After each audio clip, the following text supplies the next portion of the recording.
Good morning, U.S. Attorney's Office. Yes, the duty attorney on, please. Sure, can I have your name? I'd like to keep that confidential. Okay, one moment. Thank you. Marcia Harris speaking. Good morning, Attorney Harris. I have a situation I need to present to you. I was directed by an FBI agent out of Washington, D.C., that if I were to present this information, that you would be able to take immediate action.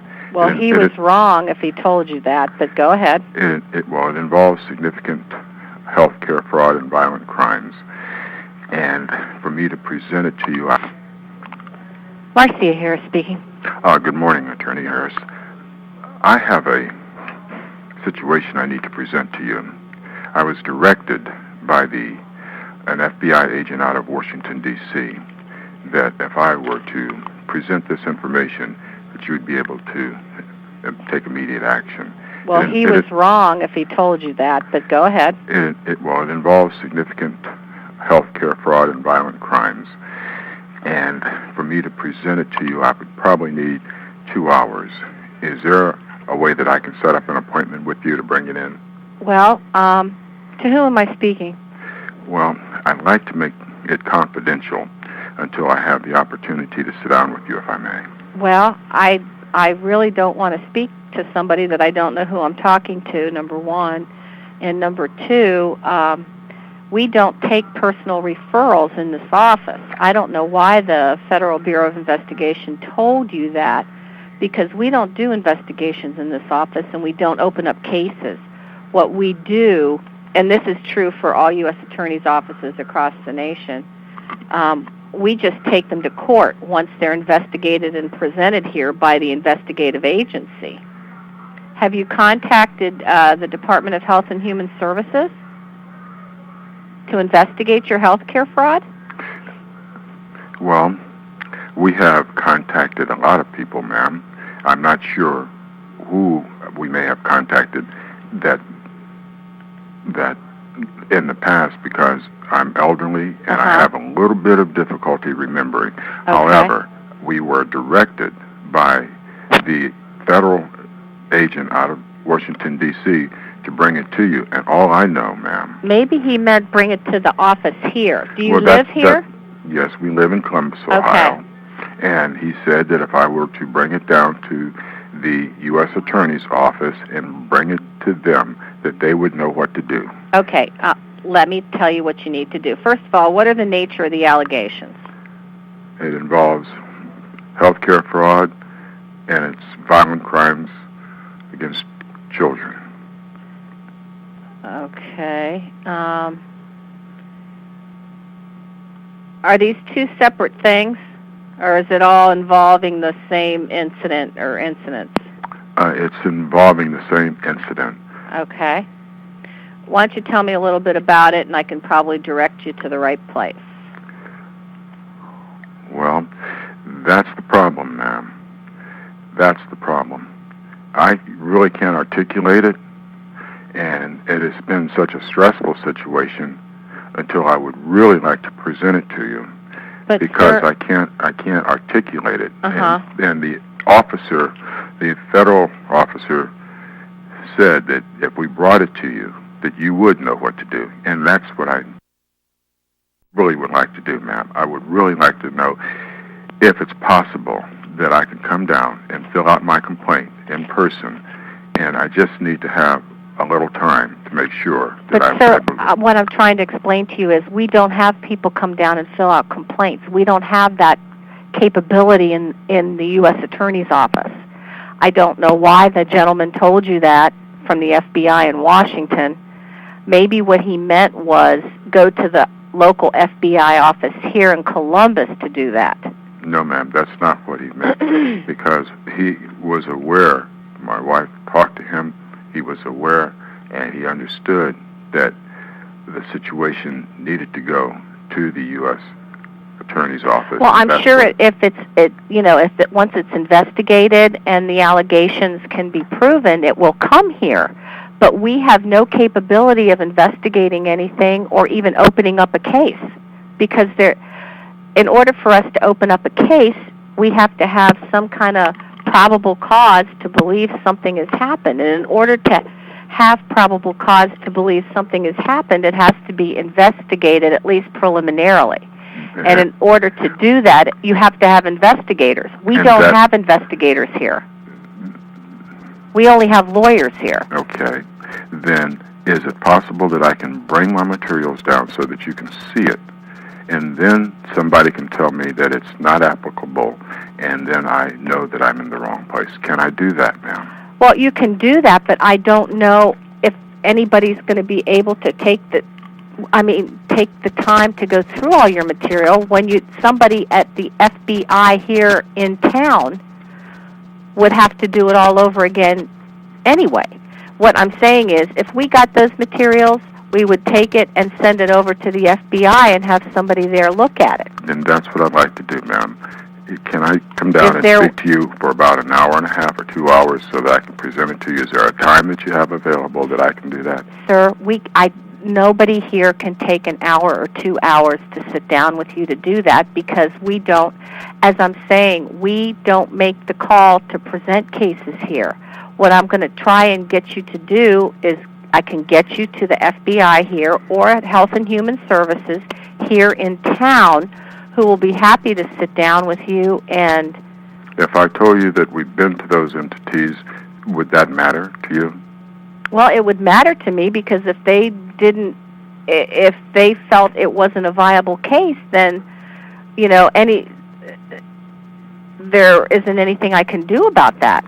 Are you saying that because you're saying that they have decided it, or are you saying that because you are just saying that you don't deal with cases that you don't know about?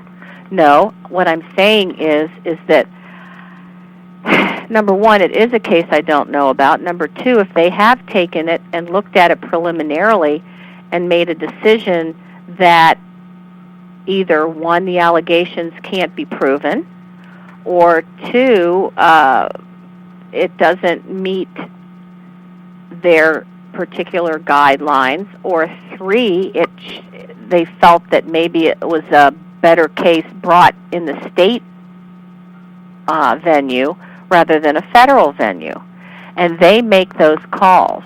Ma'am, the federal agent out of Washington, D.C. said that if I brought it down to you, that you would be able to handle it. And we have gone everywhere. And you went to the FBI and HHS here? Yes, in town. And my question is, did you give them your materials? Yes, we have been through that, ma'am. And have you spoken to them about your materials? Yes, we have, ma'am. And what did they say? That's what I'm telling you. The FBI agent out of Washington, D.C. No, I am not talking about Washington, D.C. I am talking about the FBI here in Columbus, Ohio. And that's why we had to go to the FBI in Washington, D.C., ma'am. Why? Because the FBI here, did they look at your materials? And that's why I needed to sit down and bring this material to someone that can look at it. Well, are you saying they didn't look at it? The FBI here in town? I'm saying that we have been to these entities, and we have not been able to get the satisfaction that we wanted. But and I'm saying I would like to know if it's possible for me to bring this information down to you, and then... If you want to bring it down to me and drop it off, if I get the time, I will take a look at it. But I am not going to sit down with you and go through this for 1 to 2 hours, sir, because frankly, we just, number one, don't have the time to do that, and number two, if you've already spoken to these entities, you have no other place to go unless you want to bring it to the state, because like I said, we don't have investigators of our own. We would refer this out to somebody to investigate it, which would either be the Health and Human Services Inspector General here in town or the local FBI. Those are the two investigative agencies that investigate healthcare fraud. And in terms of violent crime against children, I don't know what that would entail. I mean, if it's child abuse or something like that, that is a state matter, not a federal matter. Do you understand what I'm saying? Well, all I know is that the FBI agent out of Washington, D.C. And what was his name? His name was Ted, but I don't have the last name. I have it, but I don't have it here with me. What was his phone number? I don't know, ma'am.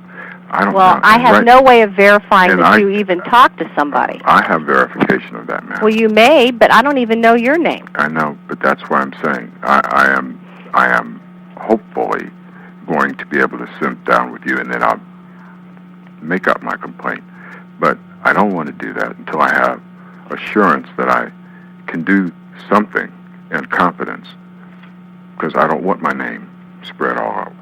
But I'd like to bring it down to you, and at that time, you'll have my name.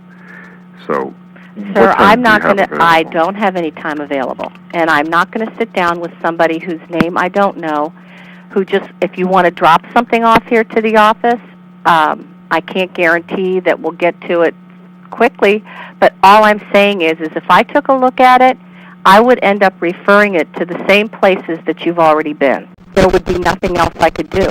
You would be able to ask for an investigation? No. You would refer it to the same people? I would refer it to the same people. They would do a preliminary investigation and then determine whether or not it's a viable case. Then I'd like to bring it down. You can bring it down and drop it off. Well, I'd like to bring it down and at least have a conversation with you so that I can explain it so that you'll know exactly what it is. I can do that if it's, 15 minutes or so. I cannot sit down with you for an hour. I mean, if you understand that. But like I said, I also want you to understand I am not guaranteeing that anything will be done with this. I'm just telling you that if you want to drop it off and explain it to me, give me a synopsis of it in 15 minutes, I can do that for you, but I cannot sit down with you for over an hour or 2 hours or something like that and guarantee to you that somebody's going to do something with this. Well, I want to sit down with you then for whatever length of time that I can, and I want to present it to you so that you'll understand the material, and then I can leave it with you. It's about 10:15. I have other appointments, sir. Okay. And what time can I get? If you want to stop by here sometime later on in the afternoon, that's fine. But what time would be convenient for you? Well, right now I don't know. If you want to stop by after lunch, they'll call me. I'll come out and talk to you for about 5 minutes or so. Well, I'd like to be able to have enough time, ma'am, to be able to explain this, and 5 minutes is surely not enough. And as a taxpayer and a person that wants to have some help, I would hope that you would be able to give me And I am giving you help, sir, but what I'm trying to explain to you is we are not an investigative agency. We don't take private referrals to prosecute. That comes to us. That was not my intent of prosecuting on a private basis. What I was concerned with was that the FBI agent out of Washington, D.C. said that you would be able to handle it. And well, I don't even know if he said that, sir, because I don't have his name from you. I don't have his telephone number from you, so I can't even verify that he said that. And because, number one, he should not have said it. He was incorrect, and that was a misstatement on his part. And what he was doing was probably, just telling you anything you wanted to hear. Oh, really? Yeah. So what I'm explaining to you is what I can do is if you want to drop that off, I can give you a few minutes to explain it preliminarily, and if I get a chance, I'll try to go through it and send it to the appropriate agency. But I cannot guarantee that they're going to do anything or even contact you. Fine. I'll see you later on this afternoon, ma'am. Mm-hmm. And my name is James Whitaker. Okay. And I'll see you later on this afternoon. All right. Bye. Thank you.